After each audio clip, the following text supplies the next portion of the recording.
रबी बिन सुलेमान कहते हैं कि मैं हज के लिए जा रहा था। मेरे साथ मेरे साथी भी थे।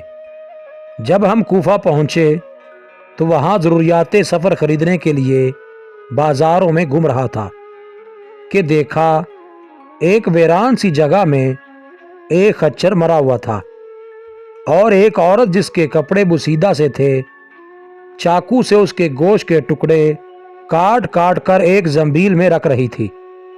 मुझे ये ख्याल हुआ कि ये मुर्दार गोश्त ले जा रही है, इस पर सुकूत हरगिज नहीं करना चाहिए। शायद ये औरत लोगों को ही पकाकर खिलाती हो। सो मैं चुपके से उसके पीछे हो लिया, इस तरह कि वो मुझे ना देखे। वो औरत एक बड़े मकान में पहुंची जिसका दरवाज़ा भी ऊंचा था। उसने जाकर दरवाज़ा खटखटाया। अंदर से आवाज़ आई, कौन है? इसने कहा, दरवाज़ा खोलो, मैं बदहाल हूँ। दरवाज़ा खोला गया और घर में 4 लड़कियां नजर आईं जिनके चेहरे से बदहाली और मुसीबत के आसार जाहिर हो रहे थे। वो औरत अंदर चली गई और जंबील उन लड़कियों के सामने रख दी। मैं कबाड़ों की दर्जों से झांक रहा था। मैंने देखा अंदर से घर बर्बाद और खाली था। उस औरत ने रोते हुए लड़कियों से कहा, इसको पका लो और अल्लाह का शुक्र अदा करो। वो लड़कियां गोश्त काट काट कर उसको आग पर भूनने लगीं। मुझे बहुत तकलीफ हुई। मैंने बाहर से आवाज़ दी, ऐ अल्लाह की बंदी, अल्लाह के वास्ते इसको ना खा। वो कहने लगी, तू कौन है? मैंने कहा, मैं एक परदेसी आदमी हूँ। उसने जवाब दिया, तो हमसे क्या चाहता है? 3 साल से हमारा कोई मददगार नहीं है, तू क्या चाहता है? मैंने कहा, मजूसियों के एक फ़िरके के अलावा मुर्दार का खाना किसी भी मज़हब में जायज़ नहीं। वो कहने लगी, हम सैयद हैं। इन लड़कियों का बाप शरीफ आदमी था। वो अपने ही जैसों से इनका निकाह करना चाहता था, लेकिन नौबत ना आई। उसका इंतकाल हो गया। जो तरका उसने छोड़ा था वो सब ख़त्म हो गया।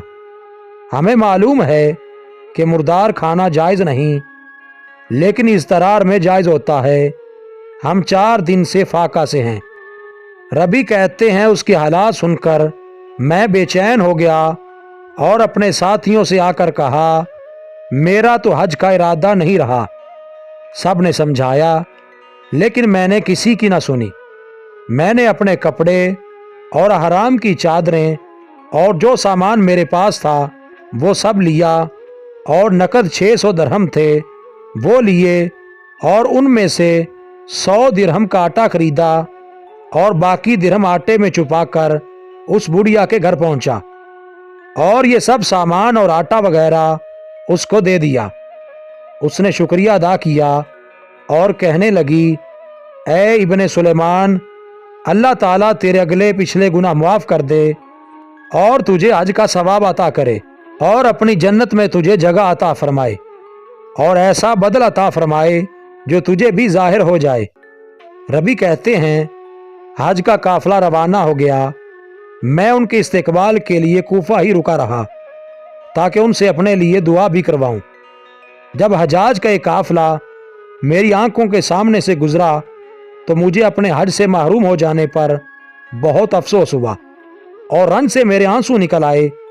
जब मैं उनसे मिला तो मैंने कहा, अल्लाह ताला तुम्हारा हज कबूल करे और तुम्हारे अखराजात का तुम्हें बदला अता फरमाए। उनमें से एक ने कहा कि ये कैसी दुआ है? मैंने कहा, उस शख्स की दुआ जो दरवाज़ा तक की हाजिरी से महरूम हो। वो कहने लगे, बड़े ताज्जुब की बात है, अब तू इससे भी इनकार करता है कि तू हमारे साथ अरफात के मैदानों में न था, तूने हमारे साथ तवाफ नहीं किए। मैं अपने दिल में सोचने लगा, ये अल्लाह का लुत्फ है। इतने में मेरे शहर के हाजियों का काफिला आ गया। मैंने कहा, अल्लाह ताला तुम्हारी सही कबूल फरमाए, तुम्हारा हज कबूल फरमाए। वो भी कहने लगे, तू हमारे साथ अरफात में नहीं था, अब तू इनकार कर रहा है। उनमें से एक शख्स आगे बढ़ा और कहने लगा, भाई इनकार क्यों करते हो? तुम हमारे साथ मक्का में नहीं थे या मदीना में नहीं थे जब हम रोज़ा पाक की ज़ियारत करके बाबे जिब्रील से बाहर आ रहे थे। उस वक्त तुमने ये थैली मेरे पास अमानत रखवाई थी, जिसकी मोहर पर लिखा हुआ है जो हमसे मुआमला करता है वो नफ़ा कमाता है। उसने कहा, ये लो अपनी थैली वापस। रबी रहमतुल्लाह अलैह कहते हैं, मैंने उस थैली को कभी इससे पहले देखा भी ना था। इसको लेकर मैं घर वापस आया, इशा की नमाज पढ़ी, अपना वजीफा पूरा किया। इसी सोच में जागता रहा कि आखिर ये किस्सा क्या है। इसी कश्मकश में आंख लग गई तो मैंने हुजूर अकरम सल्लल्लाहु अलैहि वसल्लम की ख्वाब में ज़ियारत की। हुजूर अकरम सल्लल्लाहु अलैहि वसल्लम ने तबस्सुम फरमाते हुए इरशाद फरमाया, ए रबी, आखिर हम कितने गवाह इस पर कायम करें कि तूने हज किया है। तू मानता ही नहीं। बात यह है कि जब तूने उस औरत पर जो मेरी औलाद में से थी खर्च किया और अपना हज का इरादा मुलतवी किया तो अल्लाह ने उसका नेमुल बदल तुझे अता फरमाया। अल्लाह ने एक फरिश्ता तेरी सूरत बनाकर उसको हुक्म दिया कि वो क़यामत तक हर साल तेरी तरफ से हज किया करे, और दुनिया में तुझे ये इवज़ दिया कि 600 दिरहम के बदले 600 दिनार यानी अशरफियाँ अता की। रबी रहमतुल्लाह अलैह कहते हैं, जब मैं सोकर उठा तो उस थैली को खोल कर देखा तो उसमें 600 अशरफियाँ थीं। मज़ीद अच्छी वीडियोज़ के लिए चैनल को सब्सक्राइब करें और बेल के आइकन को लाजमी प्रेस करें।